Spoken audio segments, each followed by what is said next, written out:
Hi friends, I am advocate Jaya Sheva. आज का हमारा टॉपिक है national commission for protection of child rights. इससे पहले वाले वीडियो में मैंने कवर किया था national commission for women and provision of law for the violence against women. तो national commission for protection of child rights actual में करता क्या है, वो चाइल्ड राइट्स को, जैसे कि उसका नाम बता रहा है, चाइल्ड राइट्स को प्रोटेक्ट करता है। और इसके फंक्शंस क्या हैं, आज के इस वीडियो में हम यही डिस्कस करेंगे, इसके फंक्शंस क्या हैं। इसके अलावा बहुत से लोगों ने पॉक्सो के बारे में सुना होगा, protection of children against sexual offences.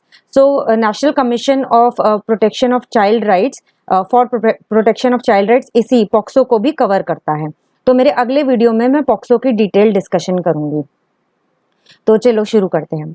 Actually NCPCR का मेन फंक्शन है कि वो जो चिल्ड्रन हैं, जो बच्चे हैं इंडिया में जितने भी बच्चे हैं जिनकी एज 0 से लेके 18 साल तक है, तो वो उनके राइट्स को प्रोटेक्शन करता है। उनको बच्चों को का प्रोटेक्शन उनकी रिस्पॉन्सिबिलिटी है।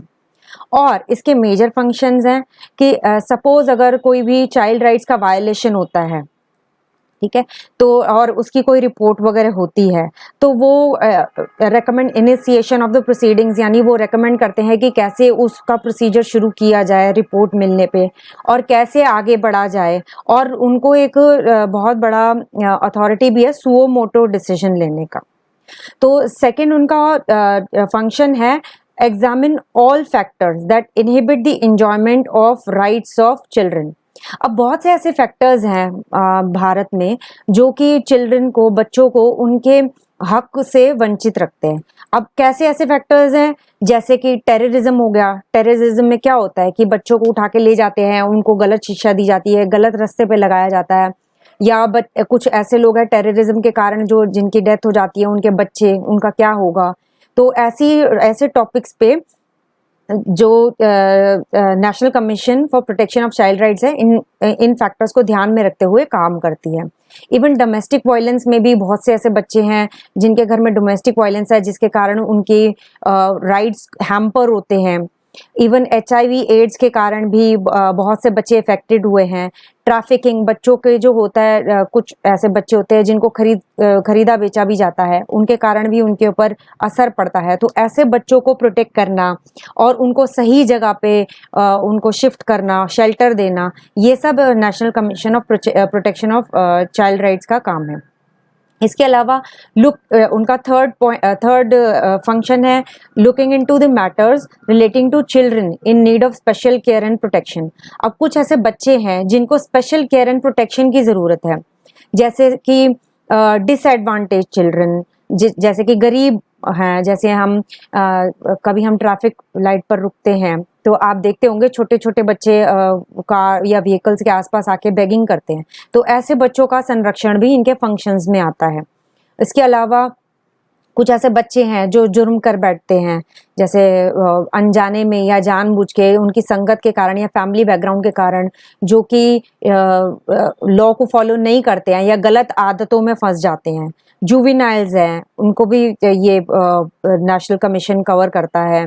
इसके अलावा जो प्रिजनर्स हैं, जो जेल में कैदी हैं, उनके भी बच्चे हैं, तो उनके बच्चों की भी देखरेख इनके फंक्शंस में आती है। इसके अलावा जो चाइल्ड राइट्स है, इसके बारे में बहुत कम लोगों को पता है।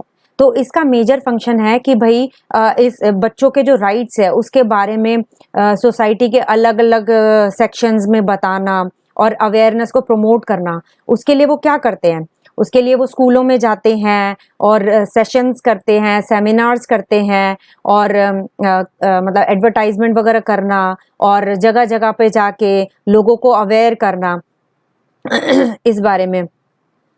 और भी कोई पब्लिकेशन करना, सेमिनार्स करना, जैसे कि मैंने अभी मेंशन किया। और भी कोई उनके पास जो तरीके हैं जिससे वो अवेयरनेस फैला सके जितनी हो सके। इसके अलावा उनका एक और काम है कि अगर कोई कंप्लेंट आती है जिसमें बच्चों को चाइल्ड राइट्स का वायलेशन हुआ है, बच्चों को उनके राइट्स से वंचित रखा गया है, तो उसमें भी वो एक्शन ले सकते हैं, सुओ मोटो एक्शन ले सकते हैं। इसके अलावा उनका उनका ये मकसद भी है कि जो बच्चे हैं उनकी बच्चों के व्यूज की रिस्पेक्ट की जाए और उनको ध्यान में रखा जाए। जैसे कुछ बच्चे हैं जो वायलेंस के शिकार होते हैं, सेक्सुअल अब्यूज के शिकार होते हैं, या वो ऐसे हालात के शिकार होते हैं, तो उनकी जो मेंटल डिस्टर्बेंस है या उनको जो साइकी है उसको ध्यान में रखते हुए भी प्रोसीडिंग्स की जाती हैं। एक एग्जांपल मैं आपको देना चाहूंगी जस्ट टू मेक श्योर कि आपको ये अच्छे से समझ में आए।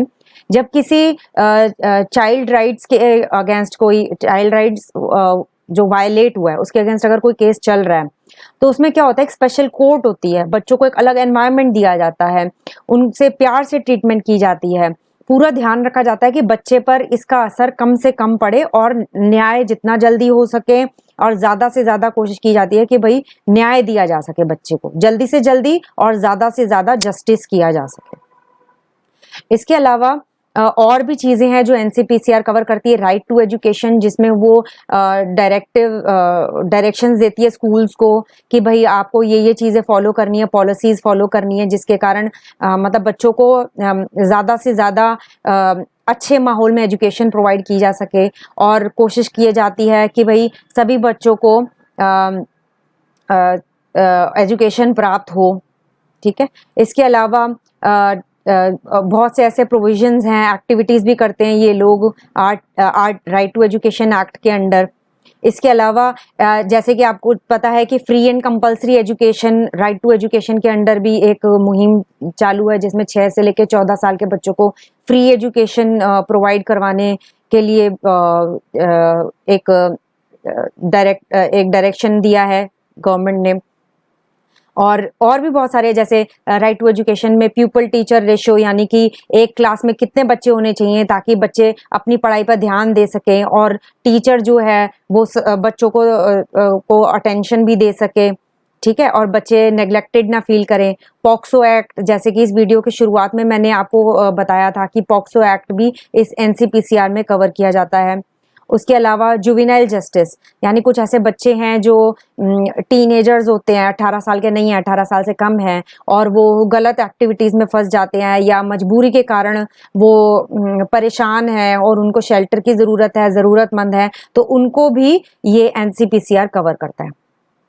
तो आई होप आपको ये वीडियो हेल्पफुल लगा होगा, और अगर आपको इस बारे में और भी डिटेल्स चाहिए तो मैं अपने अगले वीडियो में एनसीपीसीआर के अलग सेक्शन जैसे राइट टू एजुकेशन, पॉक्सो और जुवेनाइल जस्टिस के बारे में डिटेल में डिस्कशन करूंगी। उसके अलावा कुछ ऐसे केस लॉज हैं जो मैं डिस्कस करूंगी, जिससे आपको पता चलेगा कि पहले भी इन राइट्स को लेके केसेस फाइल किए गए हैं, और उनके बेसिस पे ही बहुत से डायरेक्शंस भी इशू किए गए हैं कोर्ट के द्वारा। So thank you so much. अगर आपको लगता है कि ये वीडियो किसी के के लिए हेल्पफुल हो सकता है तो प्लीज़ उसके साथ शेयर कीजिए। मेरे चैनल को सब्सक्राइब करना ना भूलें, और बेल आइकन को प्रेस करें ताकि अगर मैं अगला वीडियो कोई भी पब्लिश करती हूँ तो वो आपको जल्दी से जल्दी इन्फॉर्मेशन पहुँचे। And in case if you think कोई ऐसा सब्जेक्ट है, कोई ऐसा टॉपिक है जिसमें आप सोचते हैं कि आपको इन्फॉर्मेशन चाहिए, तो मैं ज़रूर उसको कोशिश करूँगी उस पर वीडियो बना के पब्लिश करने की। तो आज बस इतना ही। Thank you so much.